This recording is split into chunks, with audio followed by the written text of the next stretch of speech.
देश में लगातार कोरोना वायरस के बाद HMPV वायरस, अभी गुलेनबेरी सिंड्रोम यानी GBS की चर्चा लगातार हो रही है। इससे हर कोई परेशान है, डरा सहमा है। कहीं ना कहीं उसके इलाज के लिए लोग उसका निदान खोज रहे हैं, उसके रास्ते, वैकल्पिक रास्ते खोज रहे हैं। कहीं आयुर्वेद के रूप में लोग इसे अपना रहे हैं या उनकी तैयारी कर रहे हैं, कहीं होम्योपैथिक के रूप में। कोरोना के समय होम्योपैथिक दवा की भी भूमिका बहुत ज़्यादा रही है। कोरोना के समय में आपको याद होगा जब एडवाइजरी जारी होती थी और लोगों को कई तरह की दवाएं जैसे आर्सेनिक एल्बम जैसे कई दवाएं लोगों को खाने के लिए एहतियात के तौर पर सलाह दी जाती थी, और वही एहतियात लोगों के जान बचाने में भी कारगर भूमिका निभाई। यही वजह भी रही है कि लोग धीरे धीरे अब होम्योपैथिक की तरफ जा रहे हैं और होम्योपैथिक को एक सर्वश्रेष्ठ चिकित्सा के तौर के विकल्प के तौर पर देख रहे हैं। बहुत से लोगों का मानना है कि यह मीठी गोली काम करती है या नहीं करती है। बहुत से लोगों का मानना है कि पानी वाली दवा है, काम करती है नहीं करती है। लेकिन जिस वक्त कोरोना का दौर था उस वक्त बहुत से ऐसे लोग थे जिन्होंने कभी भी होम्योपैथी दवा का इस्तेमाल नहीं किया था।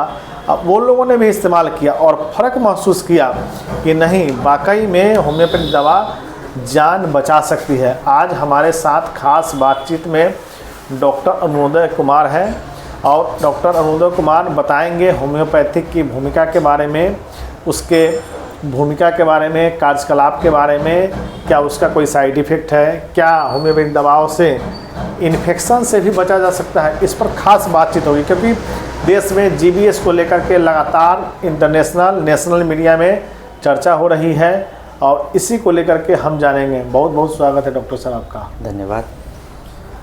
पहले आप अपना परिचय दे दीजिए ताकि दर्शक आप तक पहुंच सकें। मैं डॉक्टर अरुणोदय कुमार BHMS, फ़िलहाल मैं महुआ में क्लिनिक कार्यरत कर रहा हूं और होम्योपैथ से मेरा काफ़ी ज़्यादा लगाव है। और आज से नहीं, मैं अपने परिवार के तीसरा पीढ़ी हूँ जो ये आयुष डिपार्टमेंट से जुड़े हुए हैं।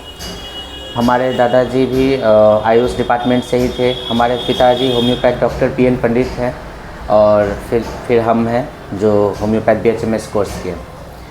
होम्योपैथ एक बहुत अच्छा चिकित्सा पद्धति है जो एलोपैथी का कंपटीटर के तौर पे है। कि लोग अभी क्या करते हैं कि साइड इफ़ेक्ट, एलोपैथिक में बहुत एक्सेस साइड इफ़ेक्ट होते हैं जिसकी वजह से लोग का रुझान होम्योपैथ और आयुर्वेद और आयुष की तरफ हो रहा है। अब थोड़ा सा भी कोई भी बीमारी हो गया तो तुरंत एलोपैथिक की तरफ गए। एक एग्जांपल में, जैसे अगर डायरिया हो गया, लूज मोशन हो गया, लूज मोशन के लिए अगर एलोपैथिक की तरफ गए तुरंत वहाँ पे तुरंत तो ब्रेक लगा देगा लेकिन कब्ज़ पैदा कर देगा। अब जैसे ही कब्ज़ पैदा होगा तो फिर अब कब्ज़ के लिए दवा खाइए, तो अब बीमारी ठीक करने गए एक और दूसरा पैदा एक ले लिया। तो इसीलिए होम्योपैथी अप्रोच की तरफ लोग आते हैं कि यहाँ पे सामान से सामान का नाश किया जाता है। ठीक, कि अगर उस तरीके का कंडीशन है कि अगर किसी को डायरिया है तो उसको डायरिया लाइक सिम्टम प्रोड्यूस कराया जाता है होम्योपैथी मेडिसिन से उसके बॉडी में। और सेम क्योर सेम, अगर हम देख रहे हैं कि अगर एक ही तरह के दो एनिमी है, दो दुश्मन एक ही तरीके के हैं अगर एक ही बॉडी में, तो हम एक मेडिसिन के थ्रू उसको स्ट्रेंथ देते हैं, पावर देते हैं कि तुम उससे ज़्यादा एफिशिएंट में रहो और उसको जल्दी से जो नेचुरल जो बीमारी जो बॉडी में परसिस्ट कर रहा है उसको वो तुरंत मार के भगा देता है। अब जैसे ही वो मार के भगाया, अब ज़्यादा तेज़ी में ये तो ज़्यादा ये पावर में है क्योंकि हम मेडिसिन से इसको पावर दे रहे हैं। फिर जैसे जैसे हम मेडिसिन को विड्रॉ करेंगे वैसे वैसे इसका पावर इफ़िशियंसी कमते चला जाएगा और ऑटोमेटिक जो है बॉडी से जो है बीमारी जो है आउट हो जाएगा।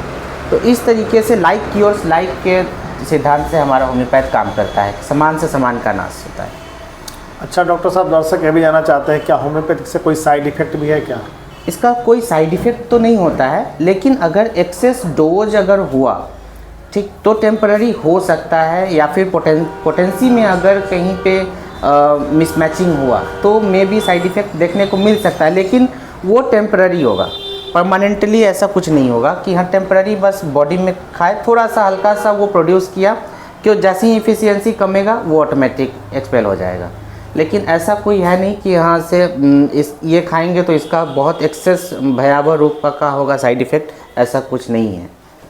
अभी जिस तरह से viral infection corona, HMPV virus, monkey pox और GBS की बात हो रही है, GBS की चर्चा हो रही है, गुलेन बैरो सिंड्रोम लोग को जो पैरालाइज कर रहा है, क्या उससे बचाव के लिए भी होम्योपैथी में कोई रास्ता है क्या?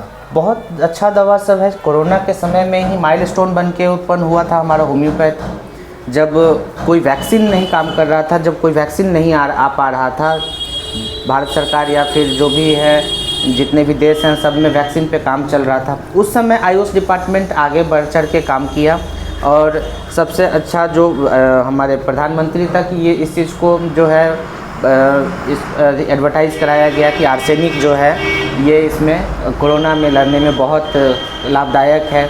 एस्पिडोस्पर्मा वगैरह ये सब जो दवा है ये सब बहुत अच्छा काम करता है उस समय कोरोना या फिर किसी भी वायरस सब में लड़ने के लिए, आपके बॉडी को स्ट्रेंथ देता है।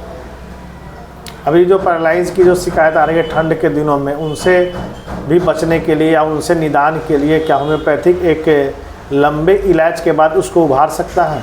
इस बात पे हम कह सकते हैं कि अक्सर जो बुज़ुर्ग लोग हैं कि ठंडे के समय में बुज़ुर्ग लोग बहुत ज़्यादा इस चीज़ से ग्रसित होते हैं कि ब्रेन स्ट्रोक हो गया, ठीक, जिसको ब्रेन स्ट्रोक हो गया या फिर पैरालिसिस हो गया, ठीक है, पैरालिसिस हो गया या फिर कोई भी और भी जो बुज़ुर्ग लोगों को जो प्रॉब्लम आते हैं, तो ये ठंडा में क्यों होता है? एक्चुअल में होता क्या है कि लोग इस चीज़ को थोड़ा सा अगर संभाल ले, अपने आप को थोड़ा सा दिनचर्या और रहन सहन को ठीक कर ले, तो ये ठंडे में बुज़ुर्ग लोगों को कभी इफ़ेक्ट नहीं पड़ेगा। जैसे क्या होता है, आप घर में सो रहे हैं, घर का रूम का टेम्परेचर होता है करीब 20 के करीब में, ठीक, और कंबल के अंदर में है तो मान लेते हैं 25 के करीब में टेम्परेचर है, ठीक है। जब आप रात में उठे, ठीक, और आपका एज 60 के आसपास में है, 50-60 के आसपास में है, और रात में उठे, बाहर का टेम्परेचर 10, रूम का टेम्परेचर 20, ठीक, बॉडी को जैसे ही आप सोचे कि हाँ पेशाब लग गया, हम तुरंत जाएंगे करके चले आएंगे, लेकिन बॉडी को रूम से बाहर निकलने के लिए, टेम्परेचर एडजस्ट करने के लिए थोड़ा सा समय चाहिए होता है। तो उसमें होना चाहिए कि बॉडी को जैसे ही आप लेट गए, जब सो के उठे 2 मिनट बैठ जाइए। जब आप सो के उठे रात में, जैसे अगर पेशाब वसाब लगा तो उठ के पूरे अच्छे तरीके से बुज़ुर्ग लोगों को ये प्रिकॉशन अपनाना चाहिए कि अच्छे तरीके से कवर हो। पहले उठ के बैठ के फिर पूरा चादर अच्छे से कवर करें, फिर तब जाके वो निकले, ठीक। कोशिश करना चाहिए कि ज़्यादा ओपन इन्वायरमेंट में रात में नहीं जाना चाहिए, ठीक। बाथरूम है घर में ही, अगर टॉयलेट बाथरूम वगैरह है तो उसका इस्तेमाल करें तो ज़्यादा बेहतर है। अगर इसी में होता क्या है कि तुरंत गए और बस आने के क्रम में ही पैरालिसिस हो गया, स्ट्रोक हो गया, ठीक है, और इसके कंडीशन से इसी की वजह से जो है सो पेशेंट का जान चला जाता है कि हाँ अब गए, ब्रेन हैमरेज हो गया, चला गया, ठीक। तो ये कंडीशन होता है पैरालिसिस के लिए अक्सर बुजुर्ग लोगों को ठंडे में। देखिए, ठंड के दिनों में कौन सी बीमारी ज़्यादा अटैक करती है, उनसे बचाव के लिए डॉक्टर साहब ने रास्ते बतलाए, और आगे भी हम चर्चा करेंगे और उनको बताएंगे कि आने वाले समय में जो वायरल इन्फेक्शन है या जो बीमारी आ रही है उनसे बचाव के बारे में डॉक्टर साहब विस्तार से चर्चा करेंगे।